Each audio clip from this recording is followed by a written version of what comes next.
alunos, tudo bem? Aqui é o professor André. A gente vai falar um pouquinho hoje sobre haletos orgânicos e compostos de Grignard, tá? Haletos, gente, esse termo, deixa eu mudar meu pointer aqui. Esse termo haleto vem dos halogênios, tá?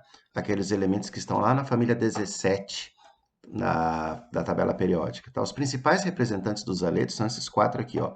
Flúor, cloro, bromo e iodo, né? Então, para você ter um haleto orgânico, você precisa ter uma cadeia carbônica substituída, né? Tira um hidrogênio e o X que foi colocado no lugar aqui, ó, tá simbolizando aqui, ó, representando um flúor, ou um cloro, ou um bromo, ou um iodo, tá? Então, compostos chamados haletos orgânicos são aqueles em que você pega um hidrocarboneto, um dos carbonos, ou dois ou três carbonos, não importa, vai perder o hidrogênio, e esse hidrogênio vai ser substituído, então, por um elemento da tabela periódica que está na família dos halogênios, geralmente flúor, cloro, bromo ou iodo, tudo bem? Então, nós temos aqui o grupo funcional dos haletos, que é carbono com um hidrogênio substituído por um halogênio, tudo bem? Por isso, haletos, tá?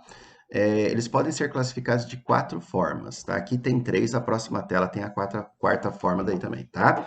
Então, ó, quanto ao número de halogênios ligado à cadeia carbônica. Quanto ao número na química é mono, di, tri, né? Então, você pode ter um monohaleto, dialetos, trialetos e assim por diante.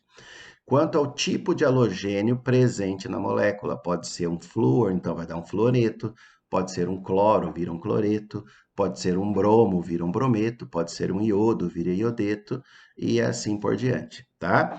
E quanto ao tipo de carbono em que um haleto está ligado diretamente, lembra que o carbono na cadeia ele pode ser primário, secundário, terciário e quaternário?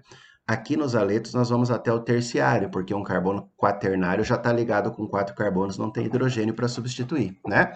Então você pode ter um haleto primário, quando o halogênio está ligado num carbono primário, secundário, quando estiver ligado num carbono secundário, ou terciário, quando o hidrogênio que foi substituído era de um carbono terciário, tá? Então, esses exemplos aqui mostram essas três classificações das quatro, tá? Então, você tem, nesse caso, nessa cadeia, um monocloreto. O mono está na primeira classificação, porque ó, é um monohaleto, e o cloreto está na segunda classificação, porque é um cloro, um haleto de cloro, monocloreto.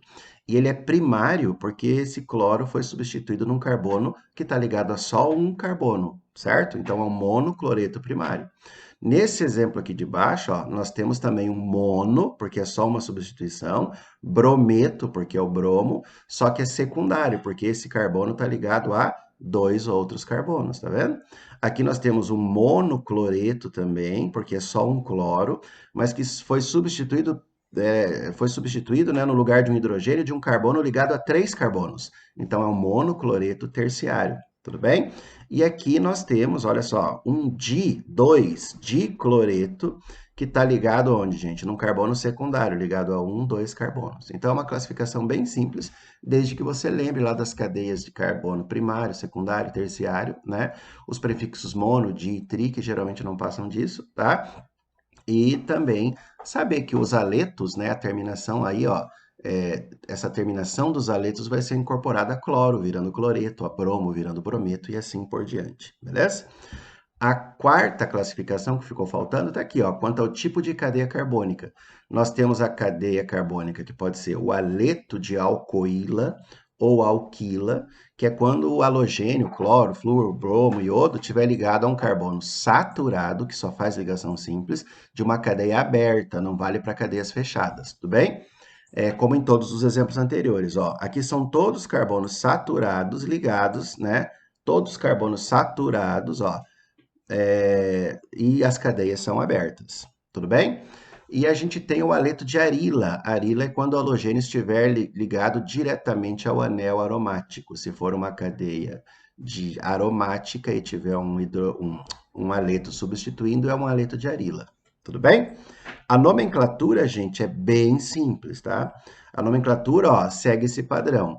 Prefixo que indica a quantidade de halogênios, mono, di ou tri, nome do halogênio, flúor, cloro, bromo ou iodo, e o nome do hidrocarboneto, que a gente já aprendeu a dar o nome para eles, né? Então vai ficar basicamente assim, olha só, gente, né? Aqui a gente tem um bromo. no carbono 2. Então, é o 2-bromo-butano. Por que butano? Olha aqui a cadeia com 4 carbonos. 2-bromo-butano, tá? Aqui, ó, nós temos um cloro nesse carbono 1. 1, 2, 3. Então, é o 1 cloro, mas no carbono 2 tem um metil. 1 cloro, 2 metil, propano. Tá aqui. Bem tranquilo, né? A gente já viu a nomenclatura de cadeias ramificadas, então não vai ter problema, né? Aqui nós temos 3 cloros, então 3 cloros, tricloro. E aqui nós temos um carbono só, met, então triclorometano. Tudo bem? E aqui, ó, uma cadeia maior, um pouquinho mais complexa, mas não muito mais, né? Nós temos aqui, ó, ou se a gente começar a contar daqui, ó, 1, 2, 3, 4. Nós temos aqui, ó, carbono 4 e carbono 2, certo? 4 e 2 dá 6. Se a gente começar a contar daqui, 1, 2, 3, 4, 5. 3 e 5 dá 8. Então, a gente vai numerar a cadeia da esquerda para a direita. No carbono 4, a gente tem um cloro, então vai ficar 4 cloro. No carbono 2, nós temos um metil, 2 metil, e a cadeia com 1, 2, 3, 4, 5, 6 carbonos, que é o hexano, certo? Então, vai ficar 4 cloro, 2 metil hexano. Com um pouquinho de calma, um pouquinho de atenção, né, e resolvendo os exercícios de assimilação da sua apostila, de aperfeiçoamento, você já fica craque nessa nomenclatura, tudo bem? Essas nomenclaturas são todas nomenclaturas oficiais da IUPAC, tá, gente? Mas existem, né, na verdade, algumas nomenclaturas não oficiais de alguns compostos que são bem recorrentes aí nos vestibulares, tá? Então, um exemplo é o triclorometano, tá? O triclorometano que a gente viu aqui, ó, ele é muito conhecido como clorofórmio e vale a pena você aprender esse nome, tá?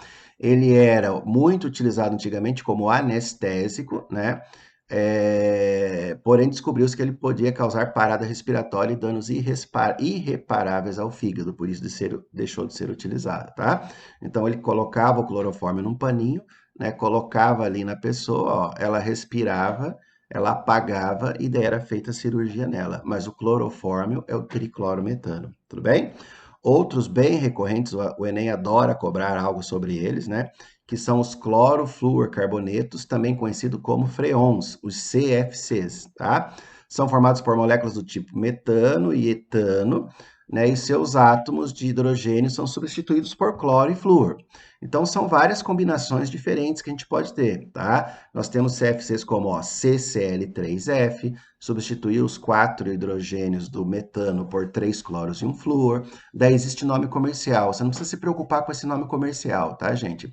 Aqui, ó, os hidrogênios foram substituídos por 2 cloros e 2 flúors. Aqui por um cloro, né, 2 flúors. Daí aqui, ó, nós temos 2 carbonos, tá vendo? Ó, é um etano que teve lá 3 hidrogênios substituídos, mais o outro carbono com 3 hidrogênios substituídos. Então, são várias substituições. Mas saber que existem os flúor, carbonetos é muito importante, os CFCs, que estão relacionados aí, né, com o efeito estufa, tá? Importante, beleza? E aí, gente, nós temos mais no finalzinho dessa aula os compostos de Grignard.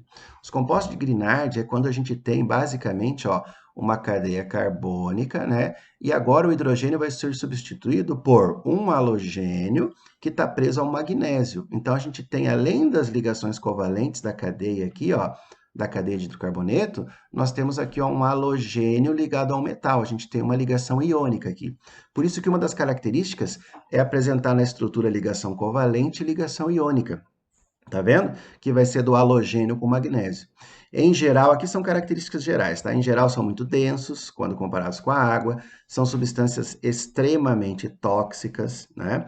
Em temperatura ambiente, são encontrados geralmente no estado sólido, porque tem ligação iônica, isso aumenta o ponto de fusão, né? O ponto de fusão e de ebulição desses compostos são elevados, isso explica o fato do estado sólido, né? Quando misturados com água, reagem violentamente, não são solúveis nela, tá? Quando em contato com o oxigênio do ar, também reagem violentamente, então são extremamente reativos, né? E para evitar reação química com água ou com gás oxigênio, os compostos de Grignard devem ser mantidos em um recipiente que contém a presença de éter. São guardados no éter para não ter contato nem com o oxigênio nem com a água, tá? São só algumas características. Mas o que importa para nós mesmos, gente, são as regras de nomenclatura. E a nomenclatura é bem simples, tá? Para fornecer o nome do composto de Grignard, a regra IUPAC. O que é a regra de IUPAC? Estabelecida pela União Internacional de Química Pura e Aplicada, tá? É a seguinte, ó. Cloreto, brometo, iodeto ou fluoreto, né, que são os 4 principais halogênios, mais o nome do radical, mais magnésio. Tá? Então, olha só, a gente tem aqui ó, um metil, tá? A gente vai usar o nome do radical, nós temos o cloreto e temos o magnésio. Então, nessa estrutura fornecida aqui, ó, nós temos então como nome cloreto de metil magnésio. Olha só que simples. Cloreto de metil magnésio. Tá vendo? Olha no exemplo 2 aqui, ó. Nós temos um brometo, não temos? Mas essa cadeia aqui, ó, met-et-prop, deriva do propano. Então é o brometo de propil magnésio. Cloreto de metil magnésio, brometo de propil magnésio. Tudo bem? Aqui eu coloquei mais um composto só para a gente fechar com essa nomenclatura, né? Bem simples, não é muito recorrente em vestibular, mas é bom a gente saber, porque não é difícil também, né, gente? Aqui, ó, aqui eu já tenho um iodo, então o iodo gera iodeto. A cadeia aqui, ó, 1, 2, 3, 4, 5 carbonos. Então vai ser o iodeto de pentil magnésio. Iodeto de pentil magnésio, tudo bem? Você tem exercícios na tua apostila para você testar, para você tentar fazer, tá? E qualquer dúvida, você me chama no privado que a gente resolve juntos. Um abraço, bons estudos.